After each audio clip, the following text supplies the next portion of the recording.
Bandang alas 11 ng umaga ay nagsimula na ang mahabang pila dito sa labas ng Ateneo de Davao University Senior High School Campus sa Bangkal, Davao City. Ang mga fans at ang mga taga-suporta ay papasok na sa loob upang makita sa huling pagkakataon at makapagbigay ng kanilang respeto sa kanilang iniidolo na si Rene Clerk Baterbonia, ang estudyanteng atletang namatay sa Aurora. Super sakit po kasi si Bobet yung nagtulong sa akin sa seniors, yung bago pa ako sa seniors. Siya yung nagtulong sa akin. Paano pa niya tinulungan? Like, ginaano niya ako, like, di niya ako nilileft out. Like, he always helping me sa practice na labanan ko yung pagod sa practice namin po. Super bait talaga ni Bobet and she's so friendly po. Since first ko sa practice sa seniors, like, he's always approaching me. Si Bobet ang ginalook forward ko po always sa laro. Like, kasi sa kanya nakikita ko yung hardworking niya parati sa practice. Inspiration namin para mag-keep going po sa paglalaro ng basketball at like every time na nag-practice po kami is meron siyang ginasabi sa amin na keep going lang po, na wag kayong mapagod, mag-practice lang at keep going lang talaga. Yun lang.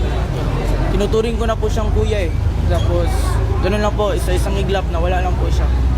Kahit hindi kami masyado close noon, is ginapansin niya talaga kami, tapos nang lilibre ng pagkain. Saan kayo galing pa, sir? Cotabato City po. Matagal-tagal na rin po yung simula yung pag-champion po nila sa Dabra. Yung sa mga vlog po ni Player Spate, doon po namin nakikita.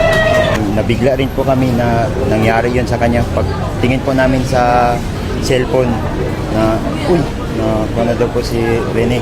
Tapos hindi pa po kami maniniwala. Gusto po namin na makita siyang personal, pero wala na. Ma-touch rin po. Kasi bilang basketball player, ma-touch rin po. Kasi yung lahat ng paghihirap niya, bigla lang po naman. Actually, nahanga po ako sa kanyang moves. Kasi ang galing niya po maglaro, sir. And one thing po na nagustuhan ko po sa kanya is yung niya kasi, linalaroan niya. And humble po siya na pagkabata.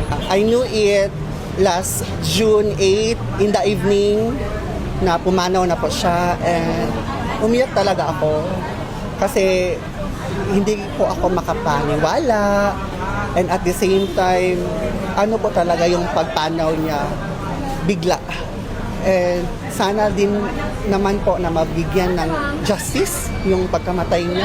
Sir, nung nalaman ko, sir, sobrang lungkot ko talaga, sir.